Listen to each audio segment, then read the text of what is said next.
Hollow Knight is a game, plain and simple. It was released on February 24th, 2017, about 6 years ago at the time of recording. This game, and I might be understating this a little bit, is a masterpiece in all aspects. The art, the music, everything down to the smallest details, such as the ability to destroy background objects, was there to add to the game. But one of the things that got the game so much attention was not the masterfully crafted atmosphere or even how cute the main character was. I mean, look at this general's void. Isn't it adorable? It was the difficulty that got noticed by so many looking for a challenge. A change in pace, something new.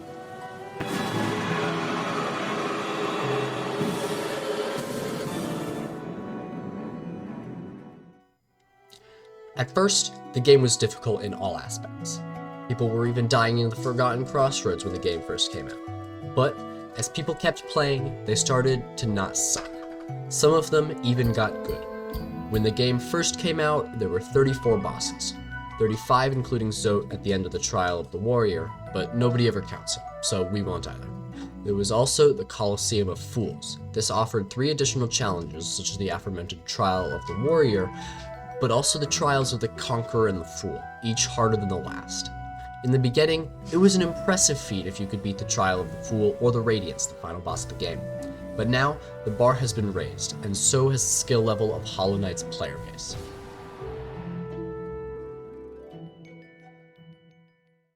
Following the release of the game, there have been 4 free DLC updates. These include the Lifeblood, Hidden Dreams, Grim Troop, and Godmaster updates. These added 12 new bosses, bringing the total up to 46. 2 of these bosses are widely agreed to be the hardest of the game, Nightmare King Grim and Absolute Radiance. Defeating these bosses at the time was an insane accomplishment, warranting bragging rights to all who had overcome the challenge. The Grim Troop also brought the most difficult platforming challenge in the entire game, Path of Pain. Infamous for the skill required and sheer number of saw blades, gave beating the challenge the prestige on par with beating NKG and Absrad. However, this isn't where the challenge stops. Added in the Godmaster DLC, these are a Boss Rush style game mode incorporated into Hollow Knight's main story.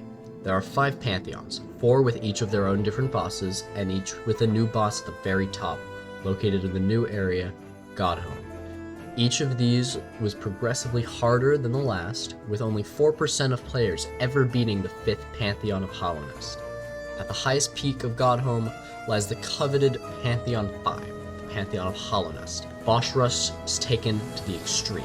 This gauntlet of all 46 bosses in the game, one after the other, is one of the highest achievements you can complete in the base game, even today. But let's say you were still having fun after all of that. Team Cherry kindly added a way to remove the fun from any Pantheon. They're called bindings.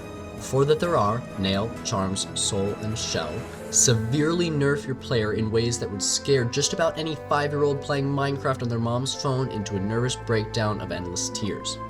Any psychopaths who hate fun can try out Pantheon 5 with every binding at once. A run that used to only take 40 minutes now takes twice as long. Anybody who beats this is on par with God, but we can go further. We leave the realm of sanity to enter the world of mods. Any player can do whatever they want with the game at that point. Some try to be nice, making the quality of life mod or bench warp, but somewhere along the way, masochists learned how to code. They added Kaizo-style platforming to every inch of the game, came up with curses and debuffs for anyone looking for too much of a challenge. There are custom bosses that break reality and things too crazy even to describe. Modder Bob Fred had the bright idea to create an impossible boss, one of the craziest and most famous modded bosses, any Radiance. For the longest time, this boss was thought to be impossible, almost as impossible as Forgotten Crossroads was for new players. And like Forgotten Crossroads, the community overcame it. There are now over 200 verified victories against a boss that was once thought to be impossible.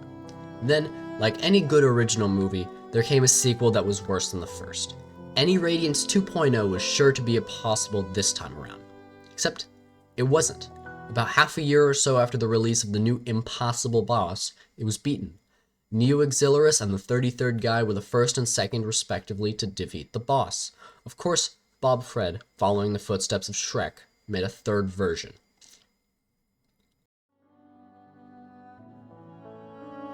People are stubborn. It took however long this video is to say it, but people are stubborn. They don't like giving up. If someone challenges you to something, you're gonna do it. It's just how it works. Some may give up, thinking that it's impossible, that you've been set up to fail. But others, they will get better. Little by little, people will learn. They will get better. That's how people do anything. That's how we harnessed electricity, or put a man on the moon, or put a supercomputer in the palm of your hand. Little by little. That's how any radiance will be beaten, and 4.0 and 5.0. Given time, and that people haven't given up trying, progress will be made.